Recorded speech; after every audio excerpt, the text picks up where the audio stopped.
The Planet Trillaphon as it stands in relation to the bad thing. By David Foster Wallace. I've been on antidepressants for, about a year now, and I suppose I feel as if I'm pretty qualified to tell what they're like. They're fine, really, but they're fine in the same way that, say, living on another planet that was warm and comfortable and had food and fresh water would be fine. It would be fine, but it wouldn't be good old Earth, obviously. I haven't been on Earth now for almost a year, because I wasn't doing very well on Earth. I've been doing somewhat better, here where I am now, on the Planet Trillaphon, which I suppose is good news for everyone involved. Antidepressants were prescribed for me by a very nice doctor named Dr. Columbus, at a hospital to which I was sent ever so briefly following a really highly ridiculous incident involving electrical appliances in a bathtub about which I don't really wish to say a whole lot. I had to go to the hospital for physical care and treatment after this very silly incident, and then 2 days later I was moved to another floor of the hospital, a higher, wider floor, where Dr. Columbus and his colleagues were. There was a certain amount of consideration given to the possibility of my undergoing ECT, which is short for electroconvulsive therapy. But ECT wipes out bits of your memory sometimes, little details like your name and where you live, etc. And it's also in other respects just a thoroughly scary thing, and we, my parents and I, decided against it. New Hampshire, which is the state where I live, has a law that says ECT cannot be administered without the patient's knowledge and consent. I regard this as an extremely good law. So antidepressants were prescribed for me instead by Dr. Columbus, who can be said really to have had only my best interests at heart. If someone tells about a trip he's taken, you can expect at least some explanation of why he left on the trip in the first place. With this in mind, perhaps I'll tell you some things about why things were too good for me on Earth for quite a while. It was extremely weird, but 3 years ago, when I was a senior in high school, I began to suffer from what I guess now was a hallucination. I thought that a huge wound, a really huge and deep wound, had opened on my face, on my cheeks, near my nose. That the skin had just split open like old fruit. That blood was seeping out, all dark and shiny. That veins and bits of yellow cheek fat and red-gray muscle were plainly visible, even bright flashes of bone in there. Whenever I looked in the mirror, there it would be, that wound, and I could feel the twitch of the exposed muscle and the heat of the blood on my cheek, all the time. But when I say to a doctor or to mom or to other people, "Hey, look at this open wound on my face, I better go to the hospital," they'd say, "Well, hey, there's no wound on your face. And are your eyes okay?" And yet whenever I looked in the mirror, there it would be, and I could always feel the heat of the blood on my cheek. And when I'd feel with my hand, my fingers would sink in there really deep, into what felt like hot gelatin with bones and ropes and stuff in it. And it seemed like everyone was always looking at it. They seemed to stare at me really funny, and I think, oh God, I'm really making them sick. They see it. I've got to hide. Get me out of here. But they were probably only staring because I looked all scared and in pain and kept my hand to my face and was staggering like I was drunk all over the place all the time. But at the time it seemed so real. Weird. Right before graduation, or maybe a month before maybe, it got really bad, such that when I pulled my hand away from my face, I'd see blood on my fingers and bits of tissue and stuff, and I'd be able to smell the blood too, like hot rusty metal and copper. So one night, when my parents were out somewhere, I took a needle and some thread and tried to sew it up myself. It hurt a lot to do this because I didn't have any anesthetic, of course. It was also bad because, obviously, as I know now, there was really no wound to be sewn up at all. Mom and Dad were less than pleased when they came home and found me all bloody for real and with a whole lot of jagged, unprofessional stitches of lovely bright orange carpet thread in my face. They were really upset. Also, I made the stitches too deep. I apparently pushed the needle incredibly deep, and some of the thread got stuck way down in there when they tried to pull the stitches out at the hospital, and it got infected later, and then they had to make a real wound back at the hospital to get it all out and drain it and clean it out. That was highly ironic. Also, when I was making the stitches too deep, I guess I ran the needle into a few nerves in my cheek and destroyed them. So now sometimes bits of my face will get numb for no reason, and my mouth will sag on the left side a bit. I know it sags for sure, and that I've got this cute scar here, because it's not just a matter of looking in the mirror and seeing it and feeling it. Other people tell me they see it too, though they do this very tactfully. Anyway, I think that year everyone began to see that I was a troubled little soldier, including me. Everybody talked and conferred, and we all decided that it would probably be in my best interests if I deferred admission to Brown University in Rhode Island, where I was supposedly all set to go, and instead did a year of postgraduate schoolwork at a very good and prestigious and expensive prep school called Phillips Exeter Academy, conveniently located right there in my hometown. So that's what I did. And it was by all appearances a pretty successful period, except it was still on Earth. And things were increasingly non-good for me on Earth during this period. Although my face had healed and had more or less stopped having the hallucination about the gory wound, except for very short flashes when I saw mirrors out of the corners of my eyes and stuff. But, yes, all in all, things were going increasingly badly for me at the time. Even though I was doing quite well in school in my little postgrad program, and people were saying, "Holy cow, you're a very good student. You should just go on to college right now. Why don't you?" It was just pretty clear to me that I shouldn't go right on to college then. But I couldn't say that to the people at Exeter, because my reasons for saying I shouldn't had nothing to do with balancing equations in chemistry, or interpreting Keats' poems in English. They had to do with the fact that I was a troubled little soldier. I'm not at this point really dying to give a long, gory account of all the cute neuroses that more or less around that time began to pop all over the inside of my brain, sort of like wrinkly gray boils, but I'll tell a few things. For one thing, I was throwing up a lot, feeling really nauseated all the time, especially when I wake up in the morning. But it could switch on any time, the second I began to think about it. If I felt okay, all of a sudden I'd think, "Hey, I don't feel nauseated at all here." And it would just switch on. Like I had a big white plastic switch somewhere along the tube from my brain to my hot and weak stomach and intestines. And I would just throw up all over my plate at dinner, or my desk at school, or the seat of the car, or my bed, or wherever. It was really highly grotesque for everyone else, and intensely unpleasant for me, as anyone who has ever felt really sick to his stomach can appreciate. This went on for quite a while, and I lost a lot of weight, which was bad because I was quite thin and non-strong to begin with. Also, I had to have a lot of medical tests on my stomach, involving delicious barium drinks and being hung upside down for x-rays, and so on. And once I even had to have a spinal tap, which hurt more than anything else has ever hurt in my life. I'm never ever going to have another spinal tap. Also, there was this business of crying for no reason, which wasn't painful but was very embarrassing, and also quite scary because I couldn't control it. What would happen is that I cry for no reason, and I get sort of scared that I cry, or that once I started to cry, I wouldn't be able to stop, and this state of being scared would be very kindly activate this other white switch on the tube between my brain and its boils and my hot eyes, and off I'd go even worse, like a skateboard that you keep pushing along. It was very embarrassing at school, and incredibly embarrassing with the family, because they would think it was their fault, that they had done something bad. It would have been incredibly embarrassing with my friends too, but by that time I didn't really have very many friends, so that was kind of an advantage, almost. But there was still everyone else. I had little tricks I employed with regards to the crying problem. When I was around other people and my eyes got all hot and full of burning salt water, I would pretend to sneeze, or even more often to yawn, because both of these things can explain someone's having tears in his eyes. People at school must have thought that I was just about the sleepiest person in the world.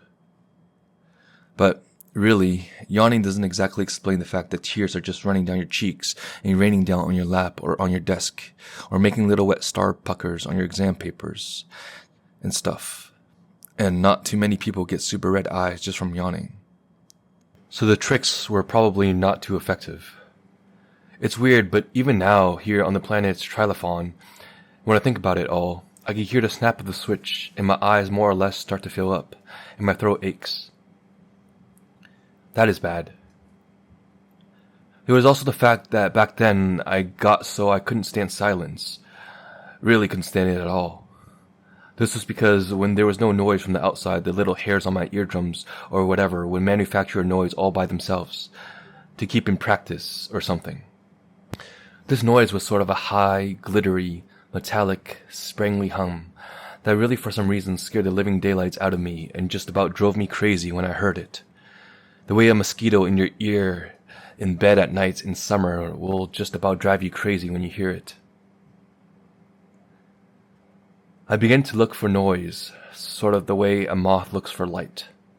I sleep with the radio on in my room, watch an incredible amount of loud television, keep my trusty Sony Walkman on at all times at school and walking around and on my bike. That Sony Walkman was far and away the best Christmas present I had ever received. I would even maybe sometimes talk to myself when I had just no other recourse to noise, which must have seemed very crazy to people who heard me, and I suppose was very crazy, but not in the way they supposed. It wasn't as if I thought I was two people who could have a dialogue, or as if I heard voices from Venus or anything. I knew I was just one person, but this one person, here, was a troubled little soldier who could withstand neither the substance nor the implications of noise produced by the inside of his own head. Anyway, all this extremely delightful stuff was going on while I was doing well and making my otherwise quite worried and less than pleased parents happy school-wise during the year. And then, while I was working for Exeter Building and Grounds Department during the following summer, pruning bushes and crying and throwing up discreetly into them, and while I was packing and having billions of dollars of clothes and electrical appliances bought for me by my grandparents, getting all ready to go to Brown University in Rhode Island in September. Mr. Film, who was more or less my boss at B&G, had a riddle that he thought was unbelievably funny, and he told it to me a lot. He'd say, "What's the color of a bowel movement?" And when I didn't say anything, he'd say, "Brown! Ha ha ha!" He'd laugh, and I'd smile, even after about the 4th trillionth time, because Mr. Film was, on the whole, a fairly nice man, and he didn't even get mad when I threw up in his truck once. I told him my scar was from getting cut up with a knife in high school, which is essentially the truth. So I went off to Brown University in the fall, and it turned out to be very much like PG at Exeter. It was supposed to be all hard, but it really wasn't, so I had plenty of time to do well in classes and have people say outstanding and still be neurotic and weird as hell, so that my roommate, who was a very nice, streakingly healthy guy from Illinois, understandably asked for a single instead and moved out in a few weeks and left me with a very big and single all on my own. So it was just little old me and about $9 billion worth of electronic noise-making equipment there in my room after that. It was quite soon after my roommate moved out that the bad thing started. The bad thing is more or less the reason why I'm not on Earth anymore. Dr. Kablumbus told me after I told him as best I could about the bad thing that the bad thing was severe clinical depression. I'm sure that a doctor at Brown would have told me pretty much the same thing, but I didn't ever go see anyone at Brown, mainly because I was afraid that if I ever opened my mouth in that context, stuff would come out that would ensure that I'd be put in a place like the place I was put after the hilariously stupid business in the bathroom. I really don't know if the bad thing is really depression. I had previously sort of always thought that the depression was just sort of really intense sadness, like what you feel when your very good dog dies or when Bambi's mother gets killed in Bambi. I thought that it was that you frowned or maybe even cried a little bit if you were a girl and said, "Holy cow, I'm really depressed here." And then your friends, if you have any, come and cheer you up and take you out and get you plowed, and in the morning it's like a faded color. In a couple of days it's gone altogether. The bad thing, which I guess is what really is depression, is very different and indescribably worse. I guess I should say rather sort of indescribably, because I've heard different people try to describe the real depression of the last couple of years. A very glib guy on television said some people liken it to being underwater, under a body of water that has no surface, at least for you, so that no matter which direction you go, there will only be more water, no fresh air and movements of freedom. Just restriction and suffocation and no light. I don't know how apt it is to say it's like being underwater, but maybe imagine the movement in which you realize, at which it hits you, that there is no surface for you, that you're just going to drown in there no matter which way you swim. Imagine how you feel at that exact moment, like Descartes at the start of his second thing. Then imagine that feeling in all its really delightful choking intensity spread out over hours, days, months. That would maybe be more apt.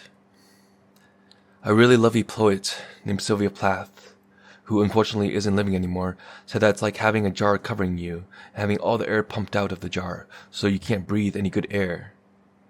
And imagine the moments when your movement is invisibly stopped by the glass, and you realize you're under glass. Some people say it's like having, always before you and under you, a huge black hole without a bottom. A black hole, maybe with vague teeth in it. And then you're being a part of the hole, so that you fall even when you stay where you are. Maybe when you realize you're the hole, nothing else. I'm not incredibly glib, but what I'll tell, I think the bad thing is like. To me, it's like being completely, totally, utterly sick. I'll try to explain what I mean. Imagine feeling really sick to your stomach. Almost everyone has felt really sick to his or her stomach, so everyone knows what it's like. It's less than fun. Okay, but that feeling is localized. It's more or less just your stomach. Imagine your whole body being sick like that. Your feet, the big muscles in your legs, your collarbone, your head, your hair, everything, all just as sick as a flu-y stomach. Then, if you can imagine that, please imagine it even more spread out in total. Imagine that every cell in your body, every single cell in your body is as thick as that nauseated stomach. Not just your own cells, even, but the E. coli and lactobacilli in you too. The mitochondria, bacil bodies, all sick and boiling and hot like maggots in your neck, your brain, all over, everywhere, in everything. All just sick as hell. Now imagine that every single atom in every single cell in your body is sick like that. Sick. Intolerably sick. And every proton and neuron in every atom, swelling and throbbing, off color, sick, with no chance of throwing up to relieve the feeling. Every electron is sick. Here. Twirling off balance and all erratic in these funhouse orbitals that are just thick and swirling with multi-yellow and purple poisoning gases. Everything off balance and woozy. Quarks and neutrinos out of their minds and bouncing thick all over the place, bouncing like crazy. Just imagine that. A sickness spread utterly through every bit of you, even the bits of the bits, so that your very, very essence is characterized by nothing other than the feature of sickness. You and the sickness are, as they say, one. That's kind of what the bad thing is like at its roots. Everything in you is sick and grotesque, and since you're only acquaintance with the whole world through parts of you, like your sense organs and your mind, etc., and since these parts are sick as hell, the whole world as you perceive it and know it, are in it comes at you through this filter of bad sickness and becomes bad. As everything becomes bad in you, all the good goes out of the world like air out of a big broken balloon. There's nothing in this world you know but the horrible rotten smells. Sad and grotesque and lurid pastel sights, raucous or deadly sad sounds, intolerable open-ended situations lying on a continuum with just no end at all. incredibly stupid, hopeless ideas. In just the way when you're sick to your stomach, you're kind of scared way down deep that it might never go away. The bad thing scares you the same way, only worse. Because the fear is itself filtered through the bad disease, it becomes bigger and worse and hungrier than it started out. It tears you open and gets in there and squirms around. Because the bad thing not only attacks you and makes you feel bad and puts you out of commission, it especially attacks and makes you feel bad and puts out of commission precisely those things that are necessary in order for you to fight the bad thing, to maybe get better, to stay alive. This is hard to understand, but it's really true. Imagine a really painful disease that, say, attacked your legs and your throat and resulted in a really bad pain and paralysis and all-around agony in these areas. The disease would be bad enough, obviously, but the disease would also be open-ended. You wouldn't be able to do anything about it. Your legs would be all paralyzed and would hurt like hell, but you wouldn't be able to run for help in those poor legs, just exactly because your legs would be too sick for you to run anywhere at all. Your throat would burn like crazy and you think it was just going to explode, but you wouldn't be able to call out to any doctors or anyone for help, precisely because your throat would be too sick for you to do so. This is the way the bad thing works. It's especially good at attacking your defense mechanisms. The way to fight against or get away from the bad thing is clearly just to think differently, to reason and argue with yourself, just to change the way you're perceiving and sensing and processing stuff. You need your mind to do this, your brain cells with their atoms and your mental powers and all that, yourself, and that's exactly what the bad thing has made too sick to work right. That's exactly what it has made sick. It's made you sick in such a way that you can't get any better. And you start thinking about this pretty vicious situation, and you say to yourself, boy oh boy, how the heck is the bad thing able to do this? You think about it, really hard, so it's in your best interest to do so, and then all of a sudden it sort of dawns on you that the bad thing is able to do this to you because you're the bad thing yourself. The bad thing is you. Nothing else. No bacteriological infection or having gotten conked on the head with a board or a mallet when you were a little kid, or any other excuse. You are the sickness yourself. It is what defines you, especially after a little while has gone by. You realize all this here. And that, I guess, is when, if you're all glib, you realize that there's no surface to the water, or when you bonk your nose on the jar's glass and realize you're trapped, or when you look at the black hole and it's wearing your face. That's when the bad thing just absolutely eats you up, or rather, when you just eat yourself up, when you kill yourself. All this business about people committing suicide when they're severely depressed, we say, holy cow, we must do something to stop them from killing themselves. That's wrong, because all these people have, you see, by this time already killed themselves, where it really counts. By the time these people swallow entire medicine cabinets or take naps in the garage or whatever, they've already been killing themselves for ever so long. When they commit suicide, they're just being orderly. They're just giving external form to events, the substance of which already exists and has existed in them over time. Once you realize what's going on, the event of self-destruction for all practical purposes exists. There's not much a person is apt to do in this situation except formalize it. Or, if you don't quite want to do that, maybe ECT, or trip away from the Earth to some other planet, or something. Anyway, this is more than I intended to say about the bad thing. Even now, thinking about it a little bit and being introspective and all that, I can feel it's reaching out for me, trying to mess with my electrons. But I'm not on Earth anymore. I made it through my first little semester at Brown University and even got a prize for being a very good introductory economics student. $200, which I promptly spent on marijuana, because smoking marijuana keeps you from getting sick to your stomach and throwing up. It really does. They give it to people undergoing chemotherapy for cancer, sometimes. I smoked a lot of marijuana ever since my year of PG, schoolwork, to keep from throwing up, and it's worked a lot of the time. It just bounced right off the sickness in my atoms, though. The bad thing just laughed at it. I was a very troubled little soldier by the end of the semester. I longed for the golden good days when my face just bled. In December, the Bathing and I boarded a bus to go from Rhode Island to New Hampshire for the holiday season. Everything was extremely jolly.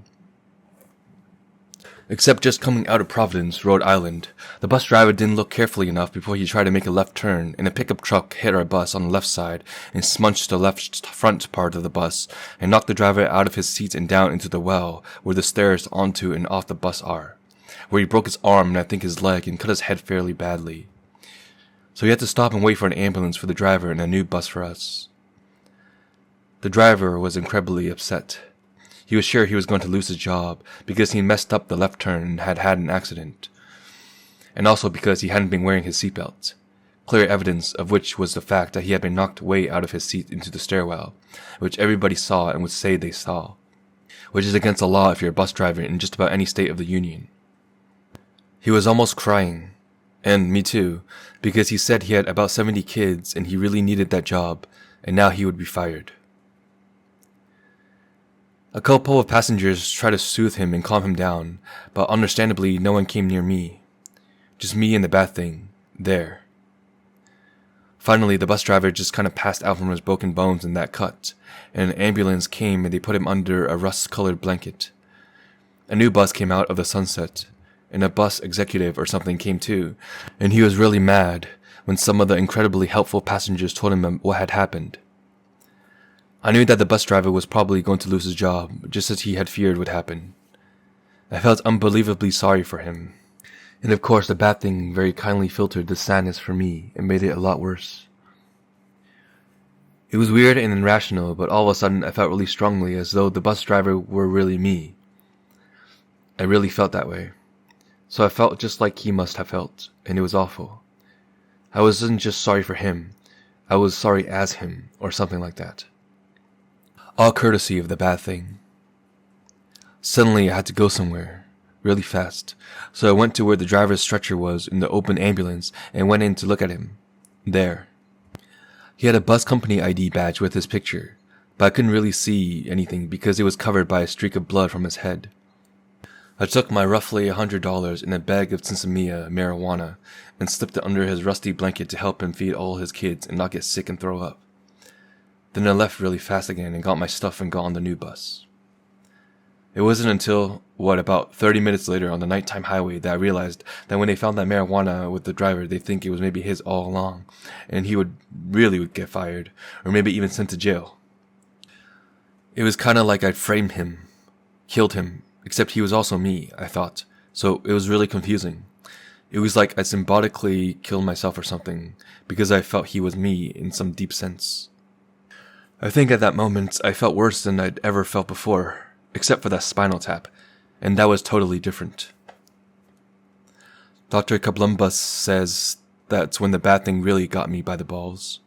Those were really his words. I'm really sorry for what I did and what the Bathing did to the bus driver. I really sincerely only meant to help him, as if he were me, but I sort of killed him instead.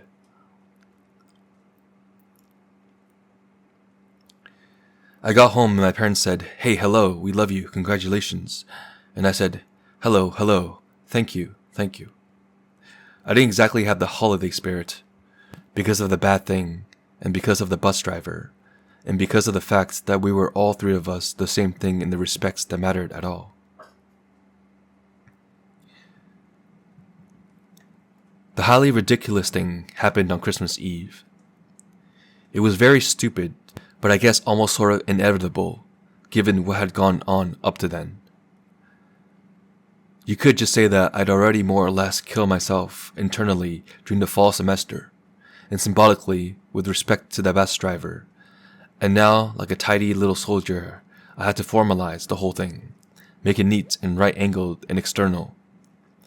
I had to fold down the corners and make hospital corners. While Mom and Dad and my sisters and Nanny and Pop and Uncle Michael and Aunt Sally were downstairs drinking cocktails and listening to a beautiful and deadly sad record about a crippled boy and the three kings on Christmas night. I got undressed and got into a tub full of warm water and pulled about 3,000 electrical appliances into that tub after me. However, The consummate silliness of the whole incident was made complete by the fact that most of the appliances were cleverly left unplugged by me in my irrational state. Only a couple were actually live, but they were enough to blow out the power in the house and make a big noise and give me a little nice shock indeed, so that I had to be taken to the hospital for physical care. I don't know if I should say this, but what got shocked really the worst were my reproductive organs. I guess they were sort of out of water partway and formed a sort of bridge for the electricity between the water and my body and the air. Anyway, their getting shocked hurt a lot, and also I am told had consequences that will become more significant if I ever want to have a family or anything. I'm not overly concerned about this. My family was concerned about the whole incident, though. They were less than pleased, to say the least. I had sort of half passed out or gone to sleep, but I remember hearing the water sort of fizzing, and they're coming in and saying, "Oh my God, hey." I remember they had a hard time because it was just pitch black in that bathroom, and they more or less only had me to see by. They had to be extremely careful getting me out of the tub, because they didn't want to get shocked themselves. I find this perfectly understandable.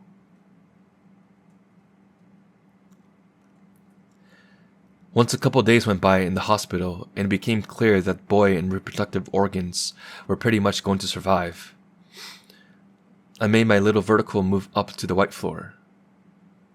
About the white floor, the troubled little soldier floor, I don't really wish to go into a gigantic amount of detail, but I will tell some things. The white floor was white, obviously, but it wasn't a bright, hearty white, like the burn wad. It was more of a soft, almost grayish white, very bland and soothing. Now that I come to think back on it, just about everything about the white floor was soft and unimposing and demure, as if they had really tried hard there not to make any big or strong impressions on any of their guests, sense-wise or mind-wise, because they knew that just about any real impression on the people who needed to go to the white floor was probably going to be a bad impression after being filtered through the bad thing. The white floor has soft white walls and soft light brown carpeting, and the windows were sort of frosty and very thick. All the sharp corners on things like dressers and bedside tables and doors have been beveled off and sanded round and smooth, so they all looked a little strange. I've never heard of anyone trying to kill themselves on sharp corners of a door, but I suppose it is wise to be prepared for all possibilities. With this in mind, I'm sure they made certain that everything they gave you to eat was something you could eat without a fork or a knife. Pudding was a very big list on the white floor. I had to wear a bit of a thing while I was a guest there, but I certainly wasn't strapped down in my bed, which some of my colleagues were. The thing I had to wear wasn't a straitjacket or anything, but it was certainly tighter than your average bathrobe, and I got the feeling they could make it even tighter if they felt it was in my best interest to do so. When someone wanted to smoke a tobacco cigarette, a psychiatric nurse had to light it, because no guest on the white floor was allowed to have matches. I also remember that the white floor smelled a lot nicer than the rest of the hospital, all feminine and kind of dreamy, like ether.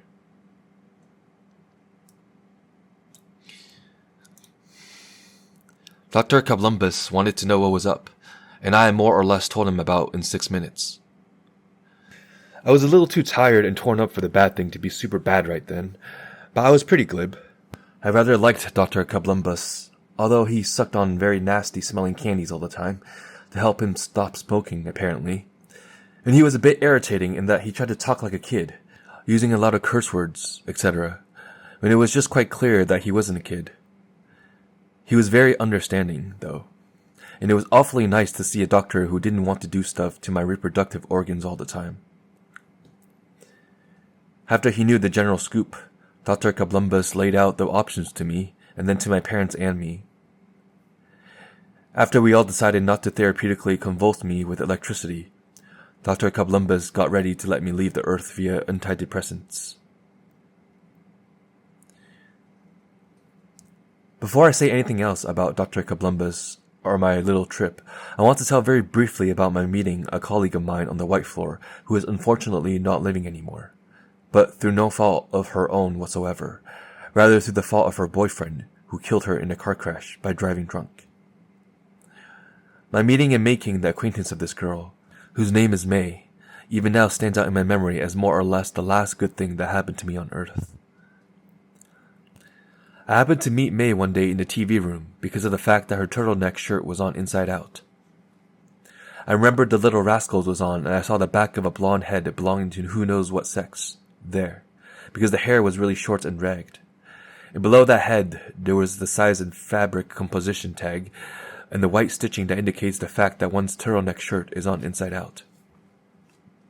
So I said, "Excuse me, did you know your shirt was on inside out?" And the person, who was May, turned around and said, "Yes, I know that." When she turned, I couldn't help noticing that she was unfortunately very pretty. I hadn't seen that this was a pretty girl, here, or else I almost certainly wouldn't have said anything whatsoever. I have always tried to avoid talking to pretty girls, because pretty girls have a vicious effect on me in which every part of my brain is shut down except for the part that says unbelievably stupid things, and the part that is aware that I am saying unbelievably stupid things.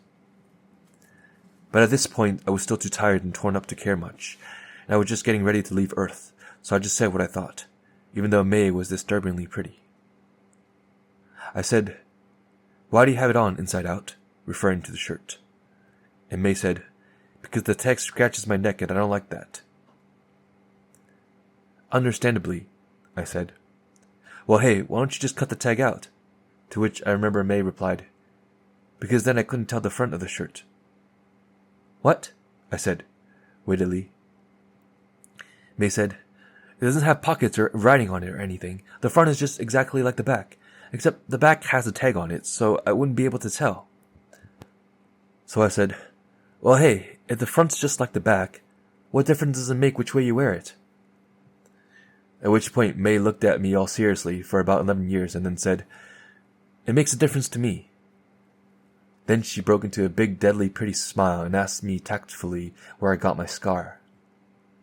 I told her that I had had this annoying tag sticking out of my cheek. So more or less by accident, May and I became friends, and we talked some. She wanted to write made-up stories for a living. I said I didn't know that could be done. She was killed by her boyfriend in his drunken car only 10 days ago. I tried to call May's parents just to say that I was incredibly sorry yesterday, but their answering service informed me that Mr. and Mrs. Acolpa had gone out of town for an indefinite period. I can sympathize, because I am out of town, too. Dr. Columbus knew a lot about psychopharmaceuticals. He told my parents and me that there were two general kinds of antidepressants: tricyclites and MAO inhibitors. I can't remember what MAO stands for exactly, but I have my own thoughts with respect to the matter. Apparently, both kinds worked well, but Mr. Columbus said there are certain things you couldn't eat and drink with MAO inhibitors, like beer and certain kinds of sausage. My mom was afraid I would forget and maybe eat and drink some of these things, so we all conferred and decided to go with the tricyclic. Dr. Columbus thought this was a very good choice. Just as with a long trip, you don't reach your destination right away, so with antidepressants you have to go up on them, i.e. you start with a very tiny little dose and work your way up to a full-size dose in order to get your blood level accustomed and all that. So in one way, my trip to the Planet Trillaphon took over a week. But in another way, it was like being off Earth and on the Planet Trillaphon right from the very morning after I started. The big difference between the Earth and the Planet Trillaphon, of course, is distance. The Planet Trillaphon is very, very far away. But there are other differences that are sort of more immediate and intrinsic. I think the air on the Planet Trillaphon might not be as rich in oxygen or nutrition or something, because you get a lot tireder a lot faster. Just shoveling snow off a sidewalk, or running to catch a bus, or shooting a couple baskets, or walking up a hill to sled down gets you very, very tired.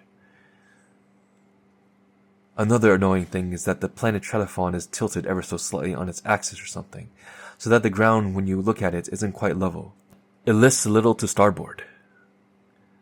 You get used to this fairly quickly though, like getting your sea legs when you're on a ship. Another thing is that the planet Trillaphon is a very sleepy planet. You have to take your antidepressants at night, and you better make sure there's a bed nearby, because it will be bedtime incredibly soon after you take them. Even during the day, the resident of the planet Trillaphon is a sleepy little soldier. Sleepy and tired, but too far away to be super troubled. This has nothing to do with the very ridiculous incidents in the bathtub on Christmas Eve, but there is something electrical about the planet Trillaphon. On Trillaphon, for me, there isn't the old problem of my head making silence into a sprangly glitter, because my tricyclic antidepressant, Tofrenol, makes a sort of electrical noise of its own that drowns the sprangle out completely. The new noise isn't incredibly pleasant, but it's better than the old noises, which I really couldn't stand at all. The new noise on my planet is a kind of high-tension electric thrill. That's why for almost a year now, I've somehow always gotten the name of my antidepressant wrong when I'm not looking right at the bottle. I've called it Trillaphon instead of Tofrenol, because Trillaphon is more thrilly and electrical, and it just sounds more like what it's like to be there. But the electricalness of the planet Trillaphon is not just a noise. I guess if I were all glib like May is, I'd say that the planet Trillaphon is simply characterized by a more electrical way of life. It is, sort of. Sometimes on the planet Trillaphon, the hairs on your arms will stand up, and a chill will go through the big muscles in your legs, and your teeth will vibrate when you close your mouth, as if you're under a high tension line, or by a transformer. Sometimes you'll crackle for no reason and see blue things. And even the sound of your brain voice when you think thoughts to yourself on the planet Trillaphon is different than it was on Earth. Now it sounds like it's coming from a sort of speaker connected to you only by miles and miles and miles of wire, like you're back listening to the golden days of radio. It is very hard to read on the planet Trillaphon, but that is not too inconvenient because I hardly ever read anymore, except for Newsweek magazine, a subscription which I got for my birthday. I'm 21 years old. May was 17 years old. Now sometimes I'll sort of joke with myself and say that I need to switch to an MAO inhibitor. May's initials are MA, and when I think about her now, I get so sad I go, oh. In a way, I would understandably like to inhibit the MAO. I'm sure Dr. Kablumbus would agree that it is in my own best interest to do so. If the bus driver I more or less killed had the initials MA, that would be incredibly ironic. Communications between Earth and the planet Trillaphon are hard, but they are very inexpensive, so I'm probably going to call the Akopas just to say how sorry I am about their daughter, and maybe even that I more or less loved her. The big question is whether the bad thing is on the planet Trillaphon. I don't know if it is or not. Maybe it has a harder time in a thinner and less nutritious atmosphere. I certainly do, in some respects. Sometimes when I don't think about it, I think I've just totally escaped the bad thing, and that I'm going to be able to lead a normal and productive life as a lawyer or something here on the planet Trillaphon, once I get so I can read again. Being far away sort of helps with respect to the bad thing.